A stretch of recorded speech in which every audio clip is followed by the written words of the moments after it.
If you think 18:9 aspect ratio is reserved for the premium segment, then you're mistaken. You can now get an 18:9 phone for less than $120 thanks to the brand new Cubot X18. But is this taller than usual screen the only big feature of the X18? That's what we are here to find out.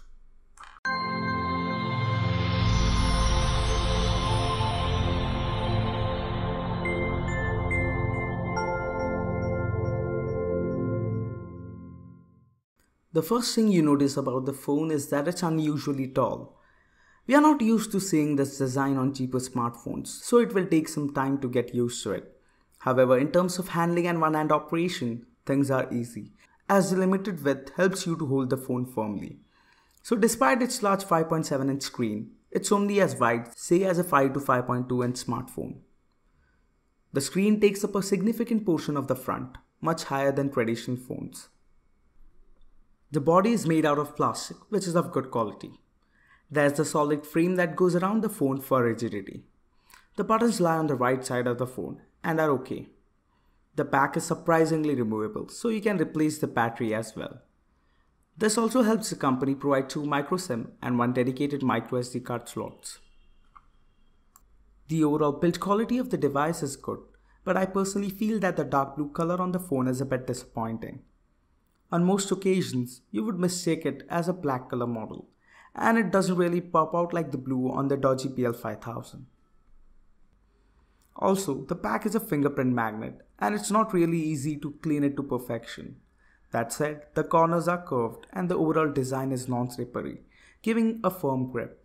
The placement of the fingerprint sensor at the back was perfect for me. It's not the fastest sensor I've seen, but it's as good as most fingerprint-equipped phones in this segment. You have no physical buttons on the front, so navigation is through the on-screen buttons. The micro USB port and speakers lie at the bottom, while the headphone jack is located on top. Apart from the boring blue color shade, I'm happy with the overall design of the Cubot X18, including its taller than usual form factor. Coming to the screen, which is the highlight of the device, the Cubot X18 features a 5.7-inch 1440x720p display with 2.5D glass on top. As I mentioned earlier, this makes it an 18:9 aspect ratio phone. Note that for such a large screen, the resolution might be too low, but it doesn't really reflect in reality. The screen quality is okay and saturation levels are decent. It might not be the best display in this segment, but it's good enough for everyday use. But to be honest, the aspect ratio is the only unique thing about the display. For example, let's compare the X18's display with that of the similarly priced Redmi Note 5A. It's obvious that the saturation levels are not as good as the 5A, but it's not too bad either. Check out this comparison and decide for yourself.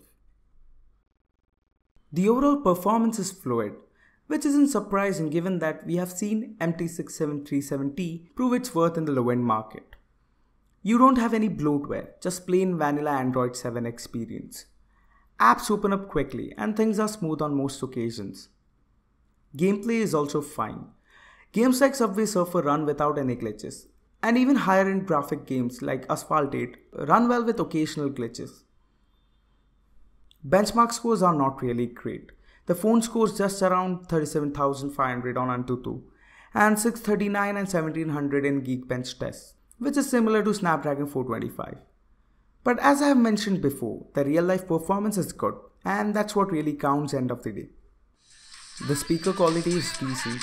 It's sufficiently loud and punchy.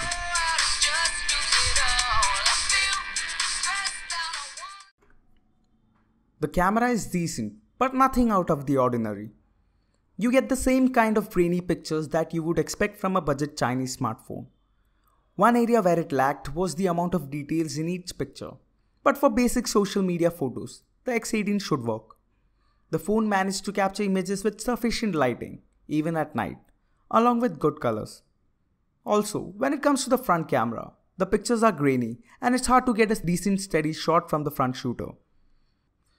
The only good thing going for the phone is that you get a front-facing LED flash to light up your selfies. Connectivity is good, Bluetooth, Wi-Fi, GPS all work well. Call quality is also pretty good, so no real issues in this department.